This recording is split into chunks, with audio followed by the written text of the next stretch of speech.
मैं ना तो तुम्हारी महंगी भेंट से प्रसन्न होता हूँ, ना दिखावटी दान दयालुता से।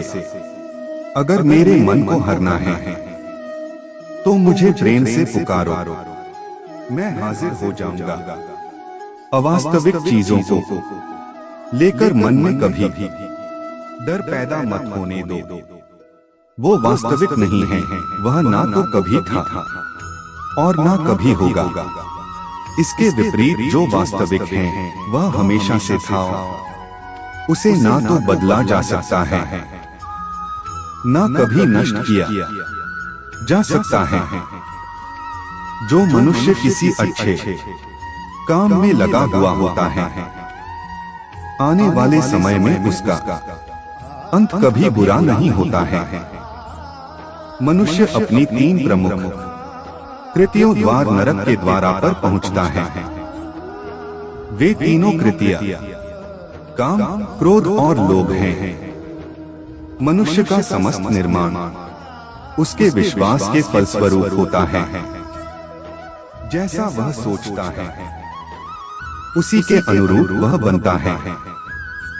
परिवर्तन इस संसार का नियम है। एक नजर में तुम असीम संपत्ति के मालिक बन सकते हो, दूसरी नजर में तुम दरिद्र बन सकते हो। एक उपहार तब शुद्ध होता है जब उसको सच्चे दिल से सही व्यक्ति को सही समय पर दिया जाता है और बदले में कोई दूसरी उम्मीद नहीं करते हैं। कड़े संघर्ष के बाद प्राप्त होने वाला सुख जिसने आपके दुखों का अंत किया है, ऐसे संघर्ष का पहला कदम आपको कड़वे जहर के समान लगता है और अंत में आपको अमृत की प्राप्ति होती है। इस तरह का सुख केवल मन की शांति से प्राप्त हो सकता है। इस धरती पर आने के बाद आपका मुख्य उद्देश्य यहाँ से मुक्त होना है। केवल वही मनुष्य मुक्त हो सकता है जो अपने कर्मों में दृढ़ संकल्प के साथ स्थिर है और सुख दुख को समान रूप से सहन करता है। जो मनुष्य अपनी आत्मा की बात सुन सकता है वह मुझसे बात कर सकता है और देख भी सकता है। अपने सभी कर्मों को कृष्ण पर केंद्रित होकर करो। आसक्ति को त्याग दो, सफलता और असफलता को दो, एक समान दृष्टि के साथ देखो, क्योंकि आध्यात्मिकता का अर्थ ही होता है संभाव।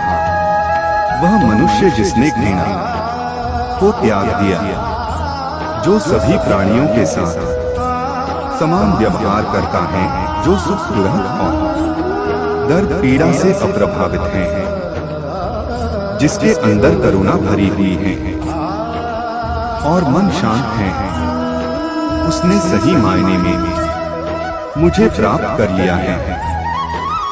यही वह मनुष्य है जिसको मैं सबसे अधिक पसंद करता हूँ। इस विशाल संसार में तुमको केवल कर्म करने की छूट है, इसके अतिरिक्त फल की इच्छा और स्वार्थ सब निरर्थक हैं।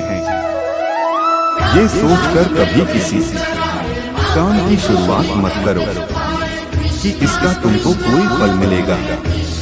बिना किसी लालसा से कर्म करो।